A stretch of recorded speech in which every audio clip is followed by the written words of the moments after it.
बाबा, मला थोडं बोलायचं होतं. नाही, कामासंदर्भात काहीच नाहीये. थोडं वेगळं बोलायचं होतं. म्हणजे बाबा, मी आजपासून आपल्या कंपनीत काम नाही करणार आहे. नाही, प्रॉब्लेम काहीच नाहीये. म्हणजे मी ठरवलंय की मी आजपासून स्वतःचं असं काहीतरी वेगळं चालू करणार आहे. बाबा, मला सगळं माहिती आहे. इथे टीम आहे, फंडिंग आहे, इन्फ्रास्ट्रक्चर आहे, अख्खा बिझनेस सेटअप रेडी, आणि हे सगळं तुम्ही माझ्यासाठीच केलंय. पण बाबा, हे माझं नाहीये. नाही नाही बाबा, म्हणजे हे तुमचं आहे, तुम्ही कमवलेलं आहे. आणि आता मला तुमच्या सावलीतून पूर्णपणे बाहेर पडायचंय.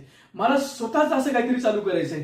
कारण बाबा, मी काहीही केलं ना तरी लोक म्हणतील की बाबांनी केलंय किंवा बाबांमुळे शक्य झालंय, आणि ते आता मला नको आहे. बाबा, हट्ट नाहीये हा. बघा, हट्ट समजा किंवा विनंती,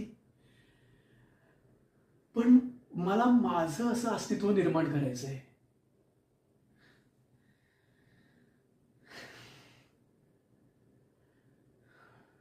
बाबा,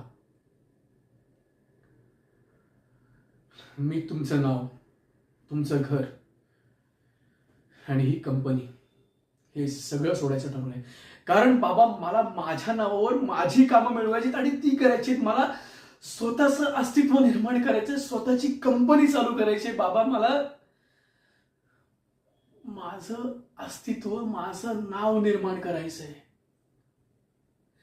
मला माहितीये ही वाट सोपी नाहीये, पण माझ्यासोबत तुमचे संस्कार, तुम्ही शिकवलेल्या बारीक बारीक बिझनेस मधल्या गोष्टी आणि भरपूर अनुभव आहेत. आणि मला पण तुमच्यासारखंच मोठं व्हायचंय, तुमच्यासारखीच कंपनी उभी करायची ज्याच्यावर तुम्ही प्राऊड फील कराल.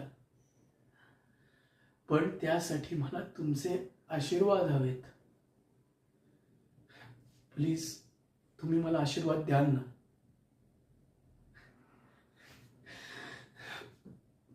बाबा, थँक्यू. थँक्यू बाबा.